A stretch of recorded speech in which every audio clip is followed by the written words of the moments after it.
Selamat siang semuanya. Ya Bapak Ibu yang dikasih Tuhan, senang sekali Bapak Ibu masih bertahan untuk sesi kedua dan berharap juga sesi ketiga terus bertahan. Karena memang kita akan membahas untuk sesi 2-3 ini tentang Allah Tritunggal. Jadi topik yang terlihat seperti terpisah dengan yang pertama tetapi ini saling berkaitan. Karena Allah Tritunggal adalah doktrin yang paling esensi juga di dalam kekristenan. Bapak Ibu bisa menanyakan apa saja terkait dengan doktrin ini. Oke, tidak berlama-lama saya langsung undang pembicara kita saat ini, Pak Andreas Himawan. Saudara-saudara yang kekasih, kalau bicara mengenai Allah, saya kira umumnya kita setuju, kita percaya pada Allah. Bahkan banyak orang yang tidak pernah beragama juga bilang percaya pada Allah atau ada Allah. Tapi kalau disuruh untuk mendeskripsikan Allah itu, umumnya orang mengalami kesulitan. Karena Allah itu seringkali dianggap satu konsep umum yang abstrak. Paling-paling hanya digambarkan sebagai dia yang paling di atas, dia yang di sana. Atau ya paling gampang sebut dia adalah pencipta. Tapi sebenarnya kalau bicara mengenai Allah sebagai pencipta, berarti kita langsung definisikan dia dalam kaitannya dengan ciptaan. Jadi dia dikaitkan dengan apa yang dia lakukan. Sebenarnya sebelum dia melakukan segala sesuatu, dia adalah Allah. Begitu. Jadi dia bukan disebut pencipta, tapi jelas dia adalah Allah. Tapi Allah yang seperti apa? Sebelum kita kenal dia sebagai pencipta, saudara-saudara kalian, Alkitab mengatakan dia adalah Bapa, Anak, dan Roh Kudus. Bahkan sebelum dia menjadi pencipta, ini Bapa, Anak, dan Roh Kudus. Itulah yang kemudian kita sebut sebagai Tritunggal. Saudara, kita akan coba melihat pengajaran tentang Allah Tritunggal itu seperti apa. Pertama kita lihat dari bagaimana Alkitab mengajarkan. Bagaimana Alkitab mengajarkan tentang Allah Tritunggal tersebut. Ada hal-hal yang harusnya saya sebut atau saya lakukan untuk di sesi ini, tapi kemudian saya tinggalkan untuk di sesi berikutnya. Misalnya ada yang protes mengatakan istilah Allah Tritunggal kan nggak ada. Nanti saya akan bahas di sesi berikut. Saudara, kalau kita membaca di dalam Alkitab, salah satu yang paling menonjol adalah pernyataan Alkitab yang memperlihatkan sifat Tritunggal dari Allah tersebut. Memang istilahnya belum ada Tritunggal atau Trinitas, tapi sifat Trinitarisnya, sifat Tritunggalnya itu sudah ada. Pernyataan yang bersifat tiga, tapi bukan tiga yang berbeda-beda. Tiga yang dalam kesatuan, tiga di dalam ketunggalan. Misalnya yang paling kentara adalah ayat yang kita sangat hafal. Pernyataan tegas bahwa kehidupan Kristen dimulai dengan nama Bapa, Anak, dan Roh Kudus. Matius 28 ayat 19. Karena itu pergilah jadikanlah semua bangsa muridku dan baptislah mereka dalam nama. Mereka itu adalah orang-orang yang percaya. Baptis mereka dalam nama Bapa dan Anak dan Roh Kudus. Saudara, itu pernyataan yang sangat tegas. Dan yang lebih menarik lagi dari ayat ini, kata nama, setelah nama disebut Bapa, Anak, dan Roh Kudus. Seolah-olah ada tiga nama, tapi kata nama di dalam tata bahasa Yunani, dalam bahasa asli Alkitab, itu adalah berbentuk tunggal. Dalam satu nama sebenarnya, yaitu Bapa, Anak, dan Roh Kudus. Jadi bukan tiga nama, itu sebenarnya tunggal, satu nama. Sebenarnya itu saja sudah sangat cukup untuk kita melihat Bapa, itu udah jelaslah kita kenal dia sebagai Allah. Tapi bagaimana mungkin Anak dan Roh Kudus disejajarkan, selevelkan dengan Bapa. Dan itu digolongkan dalam satu kesatuan. Hanya satu nama, Bapa dan Anak dan Roh Kudus. Dan saudara jangan lupa, ini muncul dari orang-orang yang berlatar belakang agama Yahudi, kebudayaan Yahudi yang sangat-sangat monoteisme. Setelah mereka kembali dari pembuangan di Babel, mereka sudah sadarlah mereka menyembah berhala, menyembah patung itu salah. Tidak boleh lagi ada yang seperti itu. Dan mereka menjadi orang penganut agama keesaan Allah yang sangat kuat. Bagaimana dari mulut Yesus bisa keluar perkataan baptislah mereka dalam satu nama itu. Dan dalam satu nama itu disejajarkan tiga pribadi, Bapa yang jelas-jelas adalah Allah, tapi ada Anak dan Roh Kudus yang sejajar. Itu berarti kan menyejajarkan dalam satu kesatuan itu. Sebenarnya itu saja sudah menggambarkan mengenai adanya penggambaran dalam Alkitab mengenai apa yang kemudian digunakan istilah Tritunggalnya. Atau saudara sekalian kita lihat ayat yang lain. Berkat kehidupan orang Kristen di dalam Allah yang Tritunggal. 2 Korintus 13:13 mengatakan seperti ini. Kasih karunia Tuhan Yesus Kristus dan kasih Allah dan persekutuan Roh Kudus menyertai kamu sekalian. Saudara, yang tadi itu adalah ucapan Yesus dalam kitab Injil. Ini adalah ucapan firman Tuhan yang dituliskan oleh Paulus sebagai satu doa yang biasa kita sebut doa berkat. Ini sebenarnya bukan hanya doa berkat tapi memberi berkat. Memberi berkat, kalau siapa yang bisa memberi berkat? Jelas harus datang dari Allah. Dalam pengertian ini adalah ibadah kepada Allah. Kalau di rumah kita bisa minta orang tua kita memberkati. Tapi ini konteksnya ibadah. Ibadah kepada Allah. Dan ketika pemimpin ibadah itu berkata kamu diberkati. Berkati oleh siapa? Oleh Allah, itu jelas. Tapi di dalam Allah yang disebutkan itu ada satu kesatuan dari 3 diri yang disebut. Tuhan Yesus Kristus, Allah, dan Roh Kudus. Sekali lagi saudara sekalian, ini adalah menyejajarkan di dalam hal pemberian berkat. Bahwa 3 diri ini itulah yang disebut dengan Allah. Yang kemudian digunakan kata Tritunggal untuk menggambarkannya. Jadi itu ada rumusan formula yang jelas sekali bersifat 3 di dalam kesatuan. Bapa, Anak, dan Roh Kudus. Tuhan Yesus Kristus, Allah, dan Roh Kudus. Itu adalah 1, tapi ada 3. 3, tapi ada 1. Demikian pula saudara kalau kita membaca ayat-ayat lain berkenaan dengan karya penyelamatan. Ketika Allah menyelamatkan manusia. Pendeskripsian di dalam Alkitab itu juga menggambarkan sebagai karya Allah Tritunggal. Karya dari 3 diri yang disebutkan seperti tadi. Mula kehidupan Kristen, berkat kehidupan Kristen itu menggunakan formula yang seperti itu. Karya penyelamatan Allah itu juga dideskripsikan, digambarkan dengan ketigaan dan kesatuan. Kesatuan ketigaan untuk penyelamatan. Misalnya kalau kita lihat pada waktu itu dia telah menyelamatkan kita bukan karena perbuatan baik yang telah kita lakukan. Tetapi karena rahmatnya oleh permandian kembali dan oleh pembaruan yang dikerjakan oleh Roh Kudus yang sudah dilimpahkannya kepada kita oleh Yesus Kristus Juru Selamat kita. Atau melalui Yesus Kristus Juru Selamat kita. Jelas itu adalah satu karya penyelamatan. Dia menyelamatkan kita bukan karena perbuatan baik kita. Tetapi karena anugerahnya. Oleh apa? Oleh pembaruan yang dikerjakan oleh Roh Kudus yang digambarkan seperti permandian, dilahirkan, dicucikan, dibersihkan oleh Roh Kudus yang dilimpahkannya kepada kita. Melalui apa? Atau oleh apa? Yesus Kristus Juru Selamat kita. Dia menyelamatkan kita, itu Allah yang digambarkan. Tapi kemudian Juru Selamatnya Yesus Kristus. Oleh dia atau melalui dia pengerjaan itu terjadi. Oleh pencucian, pembersihan, pembaruan yang dikerjakan oleh Roh Kudus. Jadi satu kejadian penyelamatan kita itu dikerjakan dengan 3 pribadi yang seperti ini. Sebenarnya tentu jauh lebih besar Allah menyelamatkan kita. Tapi enggak, dideskripsikan dengan detail dan di situ melibatkan yang disebut dengan 3 pribadi, Bapa, Anak, dan Roh Kudus tersebut. Ya, secara cepat saya membacakan 2 ayat lain, 1 Petrus 1 ayat 1 sampai 2.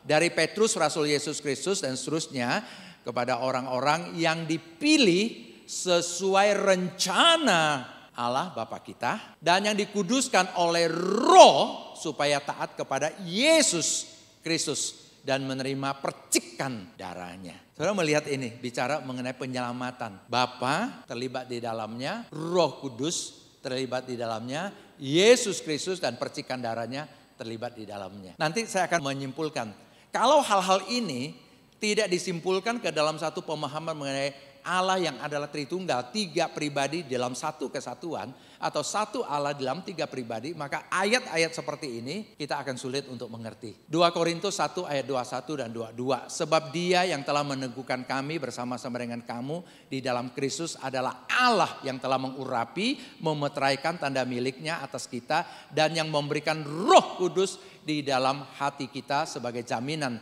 dari semua yang telah disediakan untuk kita. Dia Allah yang meneguhkan kami bersama dengan kamu di dalam Kristus. Dia adalah Allah yang mengurapi. Sebenarnya istilah mengurapi itu adalah sama Kristus.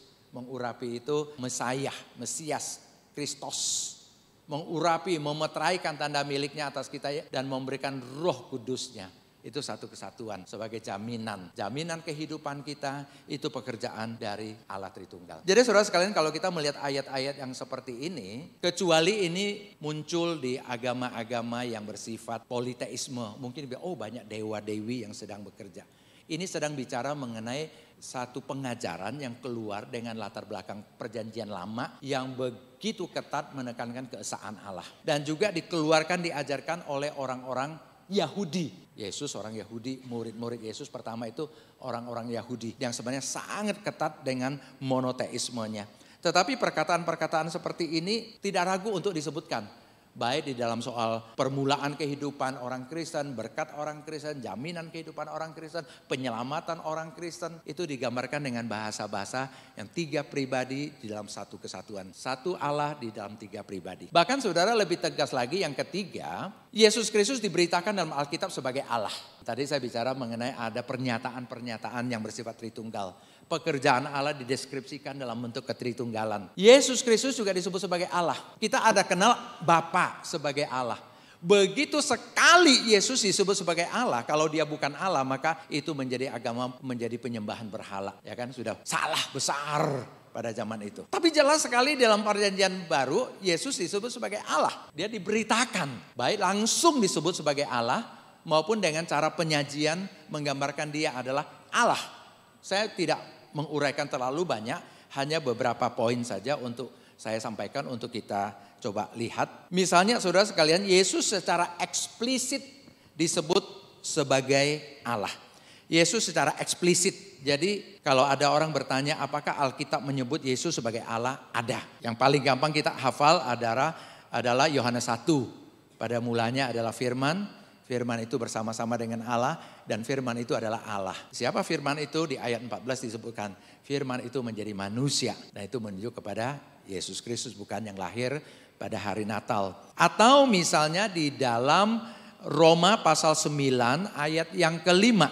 Roma pasal 9 ayat yang kelima dikatakan begini. Mereka adalah keturunan bapak-bapak leluhur yang menurunkan Mesias secara jasmani yang ada di atas segala sesuatu. Dialah Allah. Dialah Allah yang harus dipuji sampai selama-lamanya. Atau bahkan dalam Ibrani 1 ayat ke-8 sangat tegas di sini dikatakan, tetapi tentang anak ia berkata, Allah berkata tentang anak, tahtamu ya Allah tetap untuk seterusnya dan selamanya. Tongkat kerajaanmu adalah tongkat kebenaran. Tahtamu ya Allah. Saudara sekalian, ayat-ayat seperti ini sebenarnya tidak perlu banyak, satu saja kalau ada menyebut Yesus sebagai Allah. Kalau dia bukan Allah, silakanlah, Alkitab itu berarti salah besar. Sudah sampai pada penyembahan manusia sebagai Allah. Dan itu salah satu dosa besar yang digambarkan di dalam Alkitab. Tapi kalau betul dia adalah Allah, berarti apa saudara? Kita harus mempunyai pemahaman yang agak berbeda tentang Allah. Kita tidak lagi bisa mengatakan Allah secara umum. Makanya kemudian kenapa dirumuskan sebagai satu pengajaran Allah Tritunggal. Juga saudara, hal kedua yang kita lihat, dikatakan Yesus telah bersama Bapa sebelum penciptaan. Dan ini banyak kali digambarkan. Muliakanlah aku dengan kemuliaan yang aku punya sebelum dunia dijadikan. Jadi sebelum ada malaikat, sebelum ada manusia, sebelum ada ciptaan ini sudah ada. Kalau dia sudah ada sebelum ciptaan, dia bukan ciptaan. Dia bukan ciptaan. Jadi apa? Dia bersama dengan Allah. Kesimpulan logisnya adalah dia Allah. Karena dia bukan ciptaan. Yohanes 17 ayat 24 mengatakan Bapa mengasihi Yesus Kristus itu sebelum dunia dijadikan. Jadi before the creation of the world. Sebelum ada ciptaan, dia sudah ada. Yang ketiga saudara, sebenarnya ini sangat menarik. Dan di dalam studi perjanjian baru umumnya ini menjadi satu topik yang sangat-sangat menarik. Yaitu ketika Yesus disembah oleh orang Kristen mula-mula. Sekali lagi saudara, ini orang Yahudi. Dan mereka tidak terbiasa berlutut menyembah di hadapan manusia. Apalagi memanggil yang disembah itu sebagai Allah. Nggak biasa. Mereka sudah kapok dulu waktu nyembah berhala-berhala dan kemudian dihukum oleh Allah dengan dibuang. Tetapi saudara sekalian, yang menarik misalnya kita lihat cukup banyak penggambaran Yesus disembah. Ya, salah satu yang menarik adalah Yohanes 20:28 ketika Thomas berseru kepada Yesus. Kita tidak tahu gestur tubuh Thomas, mungkin dia berlutut atau apa, tapi jelas itu adalah suatu mood penyembahan. Ya Tuhanku dan Allahku. Dia ngomong di depan Yesus. Dan Yesus tidak bilang, Thomas, cilaka kau. ngomong aku Allah. Nggak boleh. Enggak. Yesus bilang berbahagia Thomas. Memang lebih berbahagia orang yang tidak melihat tapi percaya. Tapi berarti kan jelas Thomas juga berbahagia. Hanya orang-orang seperti kita yang di Manado sekalipun tidak lihat Yesus langsung bukti di depan mata kita bisa percaya. Kita lebih berbahagia dari Thomas. Tapi Thomas juga berbahagia. Artinya Yesus mau muji Thomas. Ketika murid-murid bertemu dengan Yesus yang bangkit. Murid-murid memang ada yang ragu-ragu mau nyembah enggak. Tapi yang lain menyembah. Dikatakan proskuneo di hadapan Yesus. Dan Yesus terima. Bahkan Yesus kemudian mengatakan segala kuasa, segala otoritas langit dan bumi sudah diberikan kepada aku. Itu kan klaim yang besarnya luar biasa. Kalau dia bukan Allah. Tapi jelas memang Alkitab dengan tegas mengatakan dia adalah Allah. Roh Kudus juga diberitakan sebagai Allah. Dia bukan hanya angin, dia bukan hanya kekuatan, dia satu pribadi. Dia bisa didukai, dia bisa sedih, dia memimpin, dia menuntun, dia bisa mengajar. Itu jelas satu pribadi. Dan pribadi ini diberitakan sebagai Allah. Misalnya saudara, dia disebut sebagai Allah. Di dalam Kisah Rasul pasal 5 ayat 3 dan 4, Roh Kudus disebut sebagai Allah. Mendustai Roh Kudus itu bukan mendustai manusia, tapi itu mendustai Allah. Mengapa itu menjadi serius bagi Ananias dan Safira? Karena mereka sedang mendustai Allah. Roh Kudus itu disebut sebagai Allah. Atau di dalam 1 Korintus pasal 2 dikatakan siapa yang tahu pikiran Allah kecuali Roh Kudus yang ada di dalam diri Allah. Ciptaan itu diciptakan di luar diri Allah. Jadi kita tidak punya kepercayaan ciptaan itu adalah kelanjutan dari Allah. Enggak. Ya, tapi diciptakan di luar. Makanya itu berbeda antara memperanakkan dengan mencipta. Mencipta itu di luar diri. Kalau memperanakkan keluar dari rahim. Itu berarti satu kesatuan dengan diri yang melahirkan. Tapi kalau dicipta itu dicipta di luar dirinya. Tapi yang ada di dalam diri itu siapa? Disebutkan Roh Kudus. Dia yang membawa keluar apa yang ada di dalam diri, pikiran dan isi hati Allah. Roh Kudus. Artinya apa saudara? Dia bagian integral di dalam diri Allah. Bagian integral, bagian internal di dalam diri Allah. Dan Roh Kudus juga digambarkan sebagai keluar dari diri Allah. Keluar. Kalau kita sekali lagi diciptakan, bukan keluar. Tapi Roh Kudus itu proceed from, keluar dari diri Allah, dari internal diri Allah. Atau seperti yang tadi kita lihat di dalam Matius 28:19. Saudara sekalian itu yang tadi saya gambarkan sebagai sesuatu yang sangat luar biasa. Roh Kudus disebut dalam satu level, dalam ketunggalan nama bersama Bapa dan Anak. Kalau kita cukup mudah menyimpulkan Bapa adalah Allah dengan ayat-ayat yang cukup tegas tadi mengenai Anak adalah Allah. Kalau sampai kesimpulan Roh Kudus bukan Allah, terjadi jomblang lagi begitu. Bagaimana mungkin yang bukan Allah disejajarkan di situ? Tapi memang Roh Kudus disebut sebagai Allah.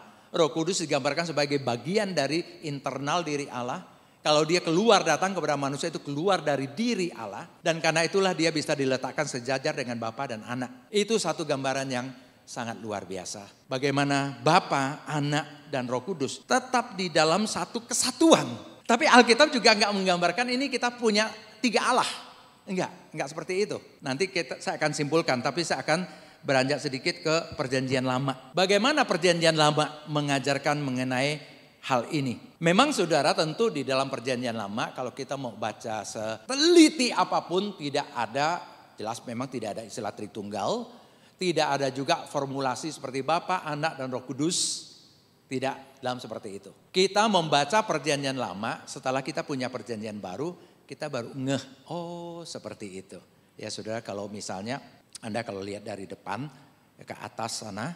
Anda melihat satu gunung yang tinggi. Ya kalau Anda tinggal di lembah sini lihat ke atas terus menghadap ke sana. Anda selalu yakin di situ ada satu gunung gitu ya. Karena selalu lihat oh satu gunung. Tapi kalau suatu hari setelah 20-30 tahun melihat satu gunung itu Anda penasaran juga. Nggak pernah kok saya hiking ke atas. Saudara jalanlah ke situ mulai lihat. Ternyata kita lihat begini. Di sana sebenarnya nggak satu puncak ada lagi puncak yang nggak kelihatan ketika kita ada di bawah. Hanya ketika kita naik ke atas sampai baru tahu gunungnya ternyata tidak sebegini tapi begini misalnya ya. Jadi sampai ke sana baru tahu detailnya seolah-olah seperti itu. Ya kita lihat mungkin secara umum kalau di perjanjian lama, tapi ketika di perjanjian baru kita lihat yang lebih detail. Tapi sekalipun umum tapi sudah ada indikasinya. Di dalam perjanjian lama ada indikasi. Yang kita mungkin sudah sangat tahu adalah Bagaimana perjanjian lama menggambarkan di dalam diri Allah ada pluralitas. Di dalam diri Allah ada pluralitas. Sekali lagi saudara, kita tahu betul dari awal 10 hukum itu ditegaskan. Allah itu esa. Hai Israel, dengarlah, Allah itu esa. Jangan ada padamu Allah lain di hadapanku dan sebagainya. Tetapi Allah ketika menyebut dirinya, Allah bisa menyebut dirinya atau menggambarkan dirinya secara plural, secara jamak. Ini kan unik sebenarnya. Kalau Allah bukan secara esensial dalam dirinya, jamak plural, punya lebih dari satu diri, menggambarkan diri dengan jamak itu jelas bisa merusak pandangan pikiran orang. Kenapa Allah yang menuntut penyembahan sebagai Allah yang esa, tetapi juga menggambarkan diri sebagai Allah yang plural. Makanya kita baca misalnya begini, penggambaran dengan menggunakan kata kita. Ini menarik, kita sudah tahu lah ya kalau di dalam kitab Kejadian dikatakan baiklah kita menjadikan manusia menurut gambaran rupa kita. Maka kemudian diciptakanlah mereka laki dan perempuan. Marilah kita menciptakan. Kata orang ada juga kalau dia nggak percaya Allah Tritunggal bilang ini kan gaya bahasa. Kayak sekarang kita ngomong yuk kita pergi gitu ya. Enggak, kita mau pergi gitu. Bukan yuk kita pergi. Kita mau pergi maksudnya saya gitu. Betul, ini gaya bahasa zaman sekarang. Zaman dulu mah nggak ada gaya bahasa seperti itu. Ya nggak ada gaya bahasa seperti itu. Kita membaca balik apa yang biasa kita lakukan di sini atau kami atau apa sih torang seperti itu. Itu sekarang jangan dibawa ke sana. Itu zaman dulu tuh belum ada gaya bahasa yang seperti demikian. Ada beberapa kali diucapkan sebenarnya termasuk Yesaya 6 ayat 8. Cuman di dalam terjemahan bahasa Indonesia edisi pertama itu diterjemahkan aku. Nah kalau edisi yang kedua sudah diterjemahkan sesuai dengan teks aslinya. Kami itu ya Yesaya 6 ayat yang ke-8. Kalian mungkin sudah tahu ya, ini kan LAI baru-baru ini menerbitkan terjemahan yang sebenarnya sudah sangat lama dilakukan. Penerjemahan yang kemudian akhirnya lengkap yang disebut dengan TB2. Dikatakan begini, lalu aku mendengar suara Tuhan berkata, siapakah yang akan kuutus dan siapakah yang mau pergi untuk kita? Siapakah yang akan kuutus dan siapakah yang mau pergi untuk kita? Sahutku, ini aku, utuslah aku. Kalau terjemahan bahasa TB1-nya tetap menggunakan siapakah yang akan kuutus dan siapakah yang mau pergi untuk aku. Maka yang TB2 itu diterjemahkan benar sesuai dengan teks asli dari Alkitab itu. Jadi Tuhan menggambarkan dia secara plural. Marilah kita, siapakah yang mau pergi untuk kita atau untuk kami. Itu satu perkataan yang sebenarnya luar biasa. Untuk Allah yang selalu mengajarkan mengenai keesaan Allah. Mungkin kalau hanya punya perjanjian baru kita nggak bisa mengatakan, oh ini gambaran mengenai Allah itu Tritunggal. Enggak. Tapi dari kacamata perjanjian baru kita lihat kembali ke belakang. Kita baru oh memang begitu cara penggambarannya ketika dia menggunakan plural. Atau misalnya gambaran pluralitas person, pluralitas pribadi di dalam Allah. Misalnya Yesaya 42 ayat 1, aku akan menaruh rohku ke atasnya. Di mana Allah menaruh rohku ke atasnya? Kalau bukan rohku itu adalah sesuatu yang memang ada di dalam diri Allah. Dan dia taruh kepada orang-orang yang ingin dia pakai. Tuhan Allah mengutus aku dengan rohnya. Tetapi mereka memberontak dan mendukakan roh kudusnya. Jadi bahasa-bahasa seperti itu memang tidak secara langsung eksplisit mengajarkan mengenai Allah Tritunggal.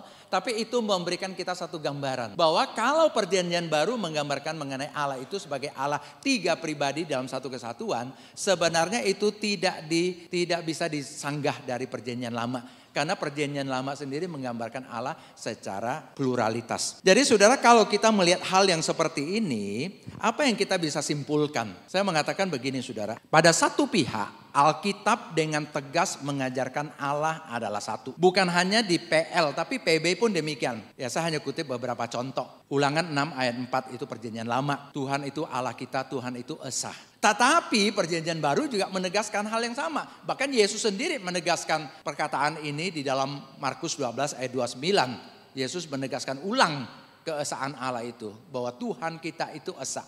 Firman Tuhan yang lain 1 Timotius 2 ayat 5 juga menegaskan Allah itu esa.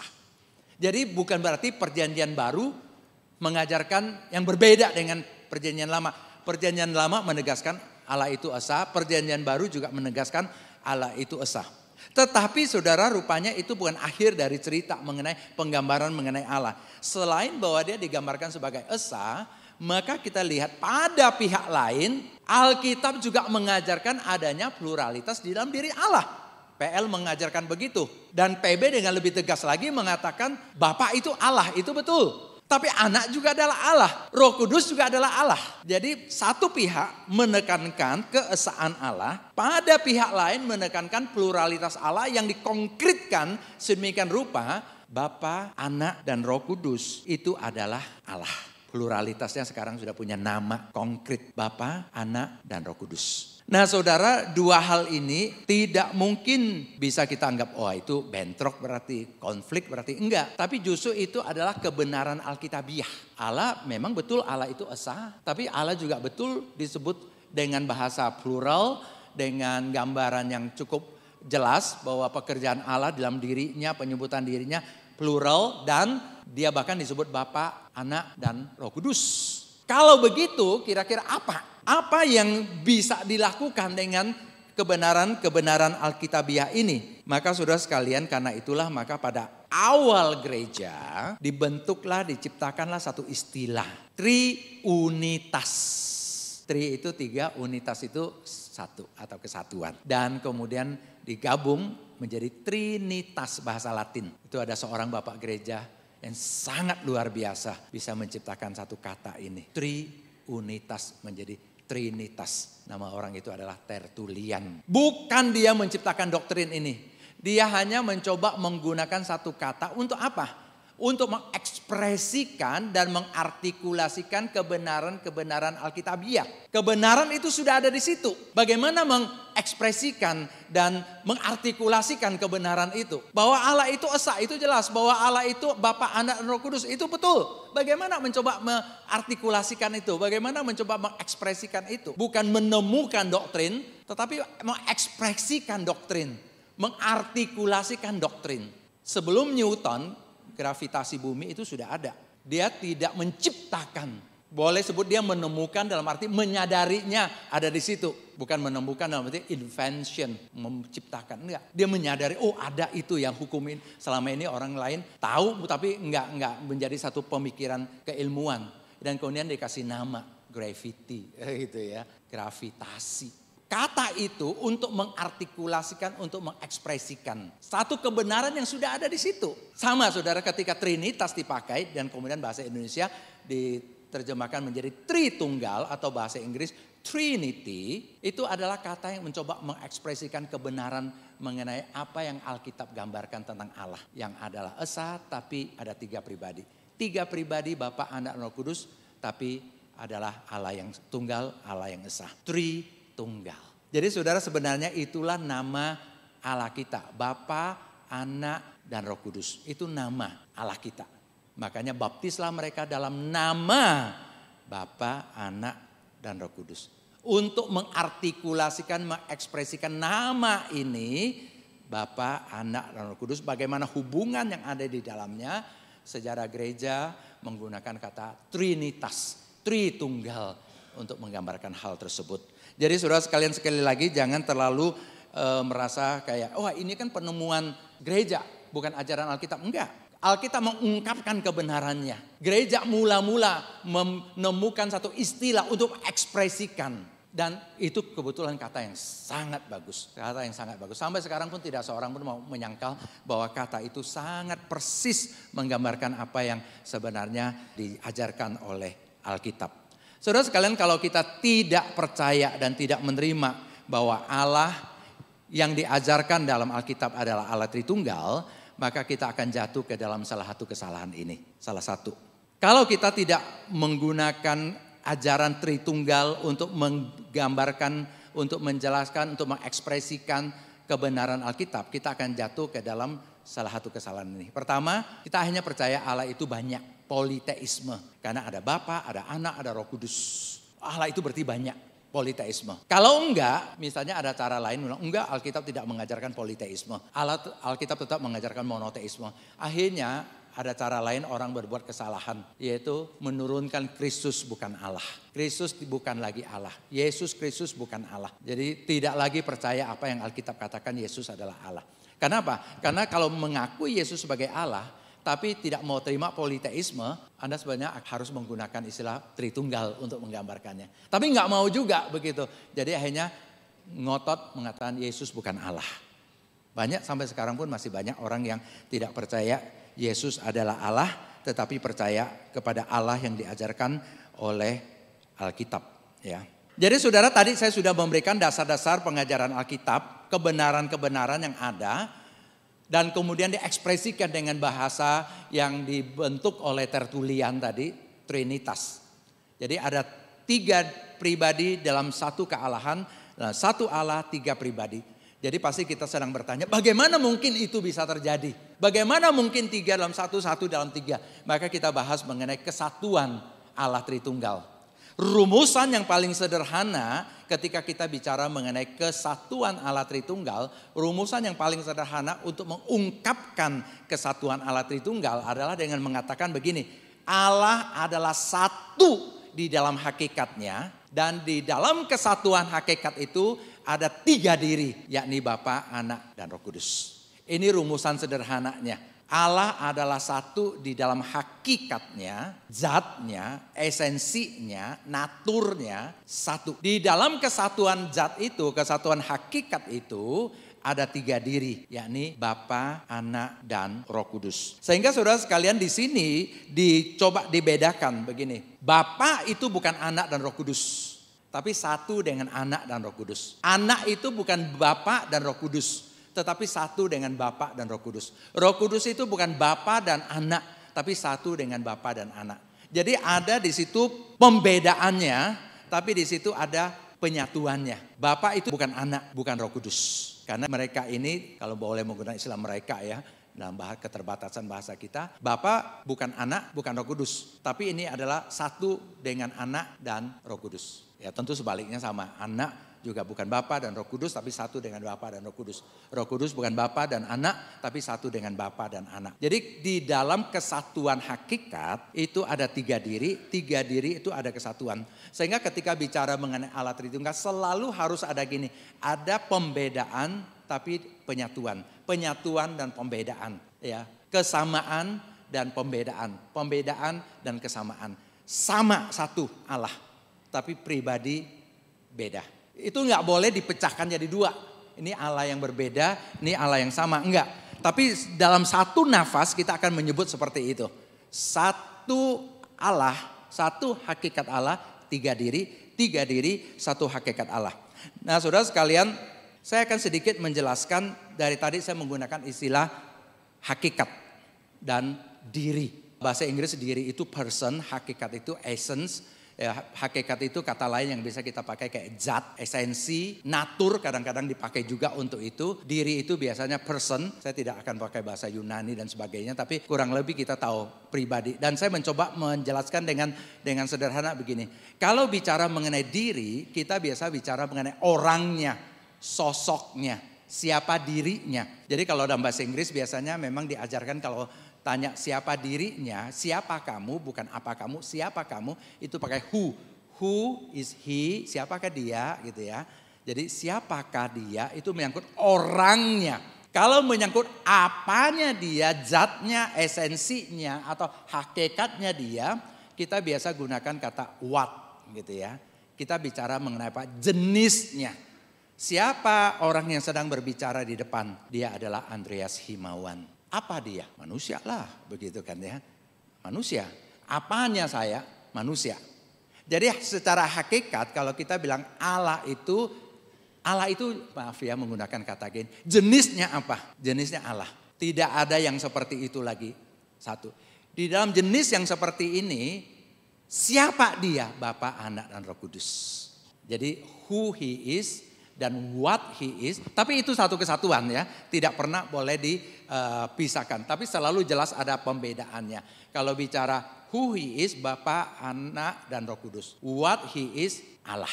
Itu adalah Allah. Kalau sedikit ilustrasi saya menggunakan misalnya begini. Kalau manusia, satu hak diri, satu hakikat. Ini Andreas Simawan itu satu diri. Kecuali saya punya masalah psikologi gitu ya. Jadi kepribadian ganda. Tapi kepribadian ganda itu bukan benar-benar saya ada dua pribadi, itu hanya masalah psikologis. Saya satu pribadi yaitu Andreas Simawan. Hakikat saya manusia. Ini berbeda dengan Yesus. Yesus itu dirinya satu, dia bukan juga ada dua diri, ada manusia ini kemudian Allah enggak. Tapi hakikatnya dua. Kalau ditanya siapa dia yang dilahirkan oleh Maria, jawabnya adalah Yesus Kristus. Apa itu Yesus Kristus? Dia adalah Allah sejati, manusia sejati. Jadi dalam satu diri ada dua hakikat yang harmonis bekerja di dalam dirinya. Satu kesatuan hakikat. Tetapi sebaliknya Allah Tritunggal, tiga diri tapi satu hakikat. Gampang kalau kita mau menggambarkan tapi salah. Yaitu kalau gini, kumpulan tiga orang. Ini tiga orang hakikatnya sama manusia. Itu berbeda. Ya, cara menggambarkannya bukan tiga diri, satu hakikat sama-sama manusia. Tapi seperti saya, ini satu hakikat. Saya Andreas Simawan yang adalah manusia. Di waktu yang persis sama sayanya, itu juga adalah satu lagi siapa? Begitu ya, Andreas Simawan X, Andreas Simawan Y, Andreas Simawan Z, misalnya seperti itu. Jadi di dalam diri saya yang satu hakikat ada tiga pribadi, tiga diri. Kadang-kadang saya lebih suka menggunakan istilah diri. Kalau pribadi itu kadang-kadang bahasa Indonesia seperti personality, ya, kepribadian. Tapi memang pengertiannya itu diri, pengertian kalau kita menyebut begini, saya sendiri. Nah itu artinya diri saya gitu. Apa kabar dirimu? Nah, sebenarnya itu personnya kamu apa kabar? Kira-kira seperti menyebut diri. Jadi di dalam Allah yang satu itu adalah tiga diri yang ada di dalamnya. Bapa, Anak, dan Roh Kudus. Kita akan lebih paham kalau saya ngomong begini. Saudara di slide berikutnya. Bapa, Anak, dan Roh Kudus itu bukan seperti kumpulan dari tiga orang yang menjadi satu klub, kemudian membentuklah satu kealahan. Tidak seperti itu. Tapi adalah satu kesetaraan di dalam kesatuan. Sehingga begini, kalau tiga orang ini saya ambil, maka Ibu Amelia menjadi sepertiga dari grup itu. Ibu Irene menjadi sepertiga. Ibu Michelle menjadi sepertiga dari grup itu.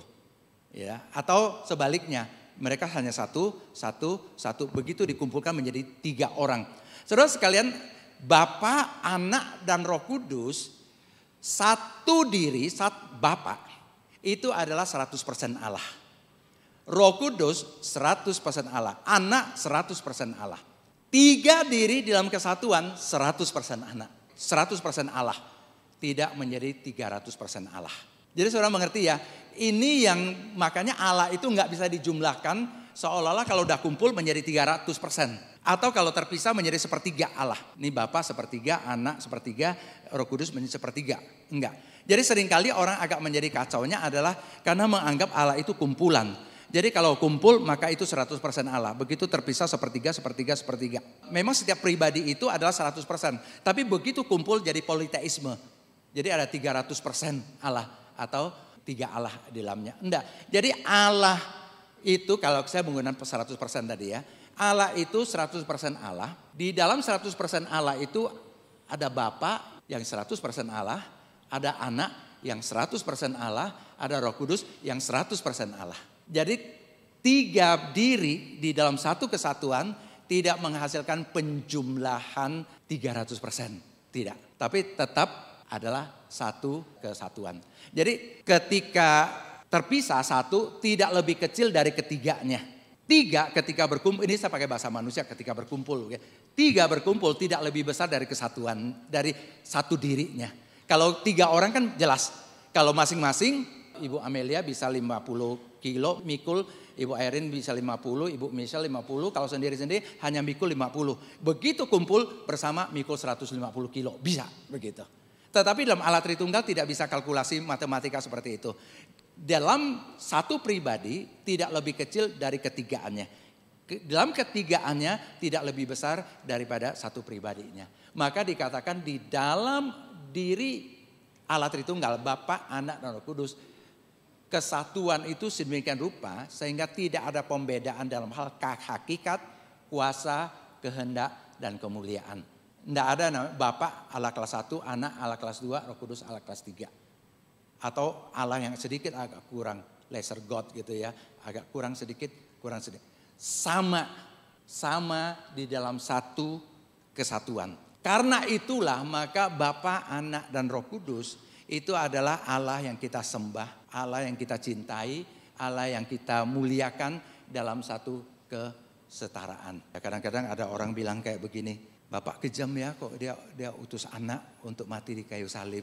Seolah-olah di dalamnya ada satu yang lebih berkuasa, maksa yang satu untuk pergi. Soalnya enggak, soalnya itu adalah movement, perputaran diri Allah yang seperti itu. Ya, jadi kita enggak bisa menggunakan gambaran-gambaran manusia seolah satu lebih besar, satu lebih kecil. Karena itu saudara sekalian, jangan menjumlahkan Allah secara kuantitatif. Karena mau nggak mau seringkali kita berpikir secara kuantitatif. Allah dijumlahkan secara kuantitatif. Allah itu adalah kualitas. Kualitas yang tak terhingga dan sempurna. Kebaikan yang tak terhingga bukanlah jumlah dan angka tetapi kualitas. Kalau masih bilang orangnya hebat, nilainya sekian begitu ya.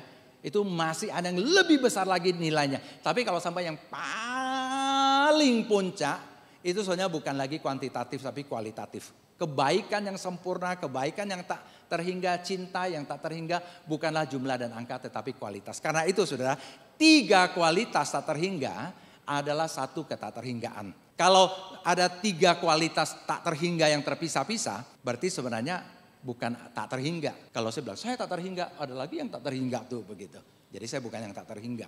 Tapi kalau biasanya kalau digambarkan dengan gambaran matematika itu angka tak terhingga plus angka tak terhingga plus angka tak terhingga sama dengan bukan 3 tak terhingga tapi 1 tak terhingga. Karena itu adalah kalau mau pakai istilah penjumlahan kualitas bukan penjumlahan kuantitas. Sehingga karena itulah maka sebenarnya kita sangat sulit untuk memahami itu. Ya, tapi dalam konsep kita, dalam pemahaman kita, mesti kita menyadari kita tidak bisa menjumlahkan Allah kayak 1 tambah 1 sama 1 sama 3. Berarti 1 lebih kecil dari 3, 3 lebih besar dari 1. Dalam hal Allah tidak seperti itu. Karena Allah adalah kualitas. Satu sendiri, satu pribadi sama dalam ketigaannya. Ketigaan sama di dalam ke satu pribadinya.